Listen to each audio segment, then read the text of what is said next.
first looks very similar, but the moment we start looking closer, we see that Japan and China are two entirely different civilizations on the material culture level. Now we want to go down deeper to the political and administration system. Again, if you talk to an ordinary Westerner who knew a little bit, maybe had been to China and Japan just briefly and read something of their history, and you said, do they have roughly the same administrative and political system historically? They would say yes, of course. They both have an emperor. There was the Emperor of Japan, the Emperor of China. The emperor has his court in the center. And so it looks, and it is based on a similar philosophy of Confucianism. So it looks roughly the same. The Forbidden City in China is the same as the special city within Tokyo, and before that in Kyoto. And of course, it's a system with very few legal institutions in both cases. So yes, they're roughly the same. But once you go deeper, you find that the political and legal systems and administration of the two countries are totally different. And this is because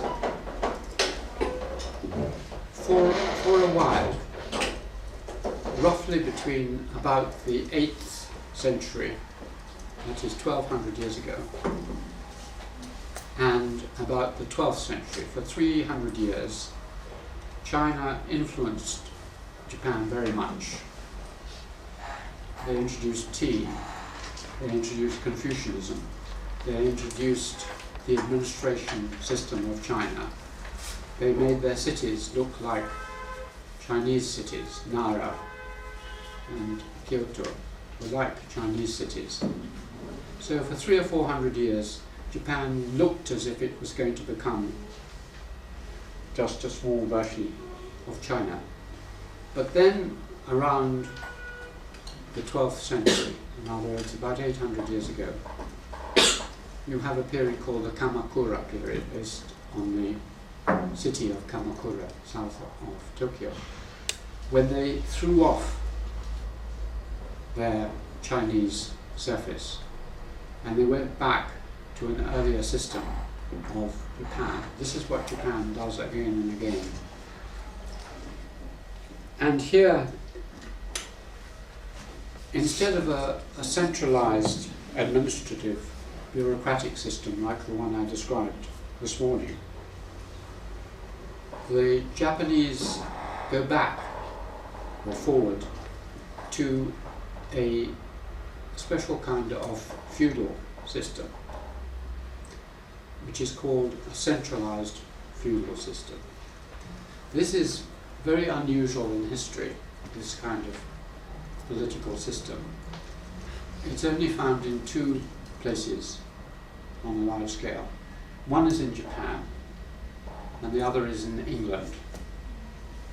Our political system and the Japanese political system traditionally have been very similar.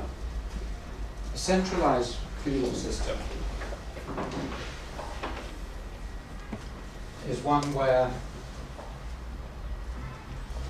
I drew a picture of it before.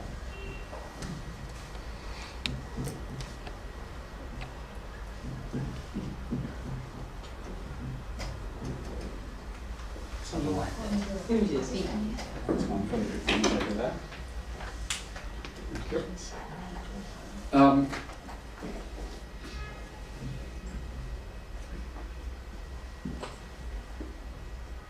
It is at the top is the emperor or the ruler.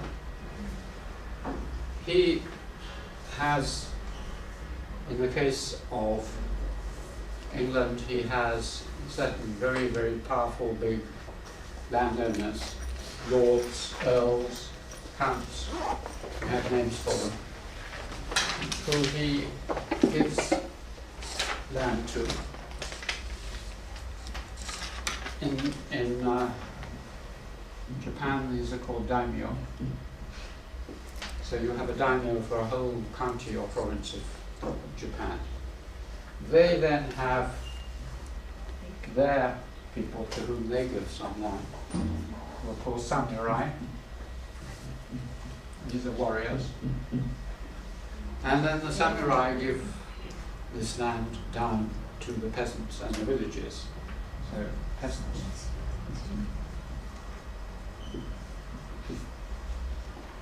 In England we have the same system. The ruler gives land to the big lords, they give them to small lords, they give them to peasants. But they don't give it just freely. The idea is that in return, these people at all the levels owe payments of money, rents and fees, to the next level up, the next level up, to the next level up, to the next level up, and also loyalty. If this person asks for the support of these people to fight, they will support him, and he will bring these people who support him, these people who support him. This is called centralized feudalism because the loyalty in these cases you owe to the emperor or the person at the top is more than your loyalty to the person above you. In England, each citizen in England owes historically their first allegiance, their first loyalty, their first duty is to the king above the person who is just above them. Normal feudalism, as described by many well-known historians for Europe, the kind of feudalism you get in France and Spain and so on, is not centralized. And in that case, these people get a huge amount of power, and if they like, these people owe their loyalty to them. So if this person says, I want you to fight against the emperor or the king in France, you support this person. Your first duty is to the person above you, not to the center, not to the centralized. These are two kinds of feudalism. And the Japanese and the English have this very strange kind of feudalism, which is related, I think, to the fact that they live on islands. What happens in France, Spain, Italy, all over the continent of Europe, which is the normal kind of feudalism, is that because they are not islands,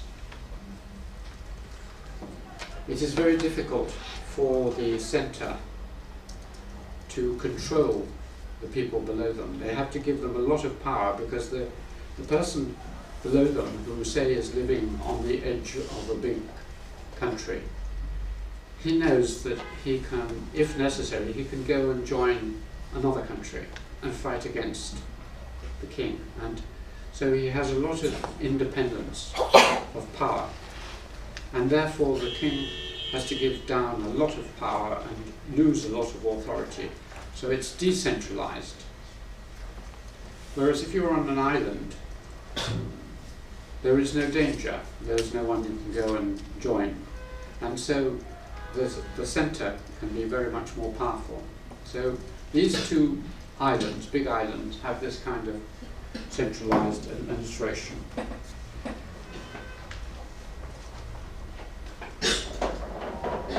But there is another great difference, as well as the fact that, as I explained to you this morning, the Chinese system is one of mandarins and bureaucratic administration. One of the extraordinary features, again, about both Japan and England, is that this is combined with a division of power at the top. In one of the great difficulties you have, and this explains a lot of your problems with your political system. Many people think, for example, that Xi Jinping is too powerful and getting more and more powerful because he is right at the top and there is no one who can stand up against him.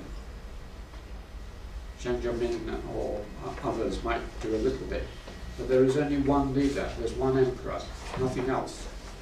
Now, that is an imperial absolute system, but in this Japanese system and in our English system, there are two people at the top.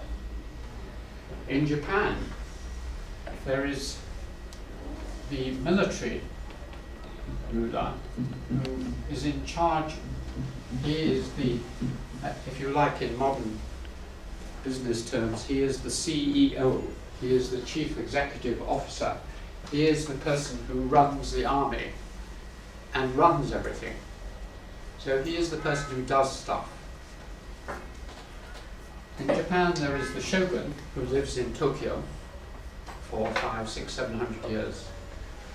And then there is the emperor who lives in Kyoto, and he is the ritual leader. He is descended from the sun god. He is the ceremonial leader. And this is split. And for many centuries the power was split between the ceremonial ritual ruler and the executive army, head of the army. Until finally, at the Meiji Restoration in 1870, this person who had effectively been running Japan for some centuries was defeated by the emperor's army, and you have the modern imperial China.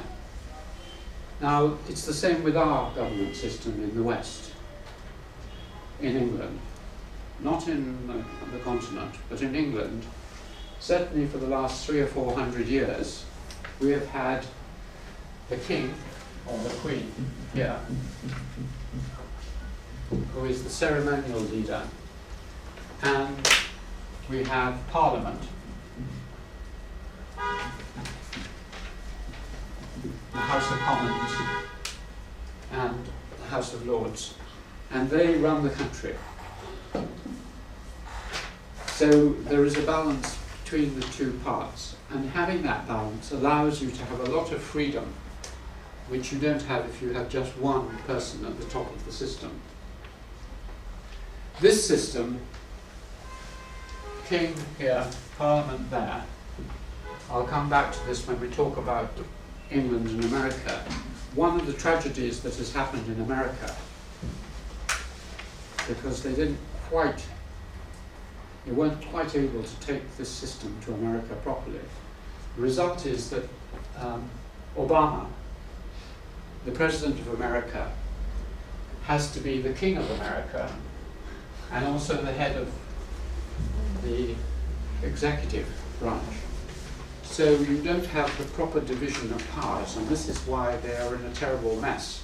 One of the reasons they're in a terrible mess in America, because they can't balance. They don't have a division like that. And why we think it's a very good idea to have a king or a queen who will do all the ritual and ceremonial and other things, but doesn't have much practical political power.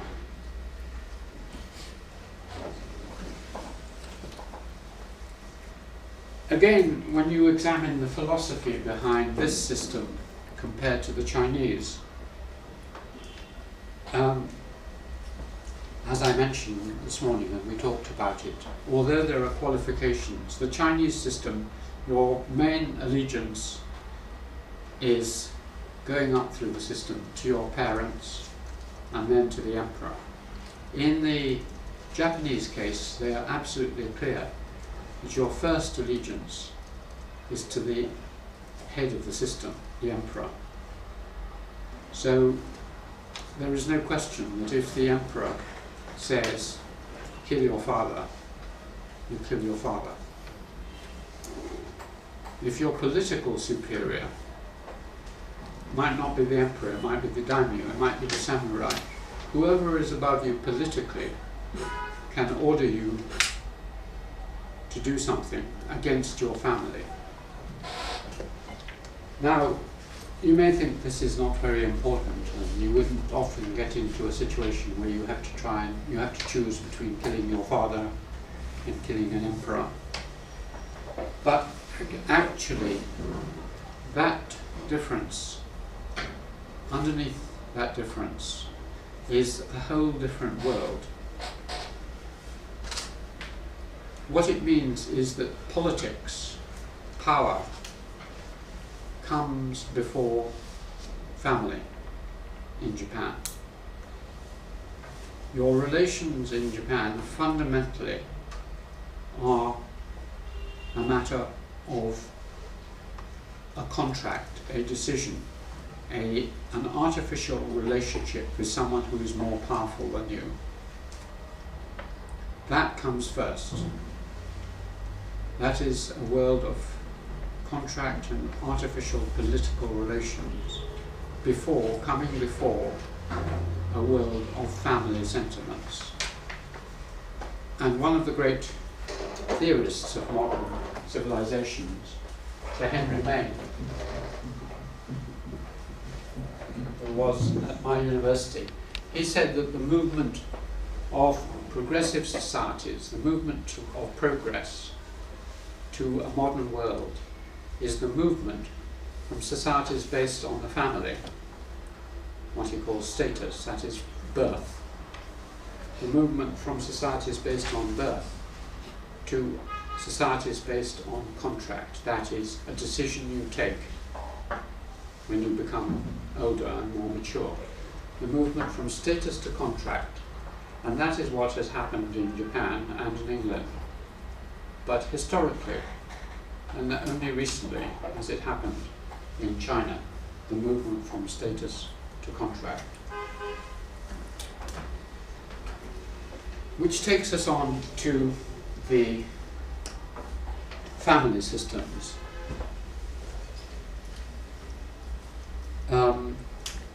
Again, if I asked you, would you think that your family system was very different from Japanese family systems? Could you describe any differences between your family system and their family system? Would you think they were roughly the same or very different? Maybe you've never thought about it. Well,